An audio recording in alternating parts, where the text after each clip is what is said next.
Shalom, good morning to all. ప్రియులారా, పరమతను ఎంత గొప్ప ధన్యతనిచ్చాడు మనకు. ఉదయమునే ఆయన యొక్క జీవం కలిగిన వాక్యము చేత మనం అనుదినం కూడా ఆత్మీయంగా మేలు పొందుకుంటున్నాం, ఆత్మీయంగా సంతోషిస్తున్నాం, ఆత్మీయంగా ఆయన శక్తిని పొందుకుంటున్నాం.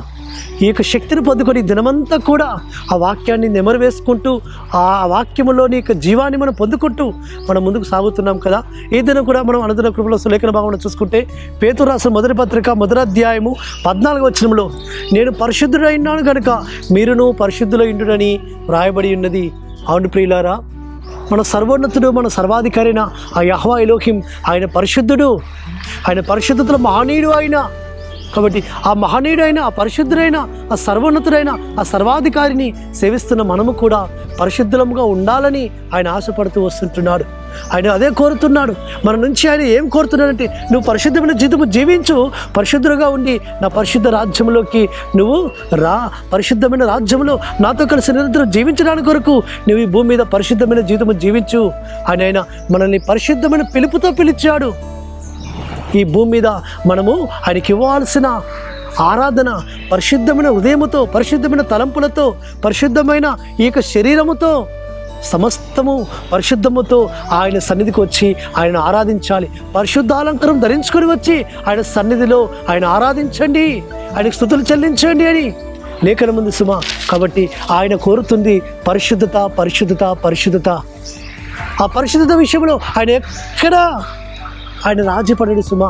ఆయన భూమి మీద 33 సంవత్సరాలు జీవించినప్పుడు ఆయన ఏ విధంగా పరిశుద్ధంగా జీవించాడో అట్టి పరిశుద్ధతను మనం కూడా కలిగి ఉండాలని ఆయన ఆశపడుతున్నాడు. కాబట్టి ఆయన జీవించాడు, భూమి మీద మాదిరికతను చూపించాడు. ఆయన నోట ఏ పాపము లేదు, ఏ కపటము లేదు. ఆయన పరిశుద్ధమైన జీవితం జీవించాడు. మనవలే రక్తమాంసం ధరించుకొని 33.5 సంవత్సరాలు జీవించినప్పటికి కూడా ఆయన పాపము లేని వాడిగా పరిశుద్ధమైన జీవితము జీవించాడు. ఆ పరిశుద్ధమైన రక్తమును మన కొరకు కార్చాడు. కాబట్టి ఈ దినమున ఆయనకు పరిశుద్ధ రక్తంతో కడగబడుతూ, పరిశుద్ధపరచబడుతూ, ఆయన పరిశుద్ధతకు సమానమైన పరిశుద్ధతలోనికి మనం రావాలని ఆయన ఆశపడుతూ వస్తుంటున్నాడు. ప్రియులారా, పరిశుద్ధతయే ఆయన యొక్క మందిరానికి అనుకూలము సుమ. కాబట్టి పరిశుద్ధమైన జీవితాలతో మనం జీవించి పరిశుద్ధమైన స్తుతి ఆరాధన ఆయనకు చెల్లిస్తే ఆయన ఎంతో సంతోషిస్తాడు, ఎంతో ఆనందిస్తాడు.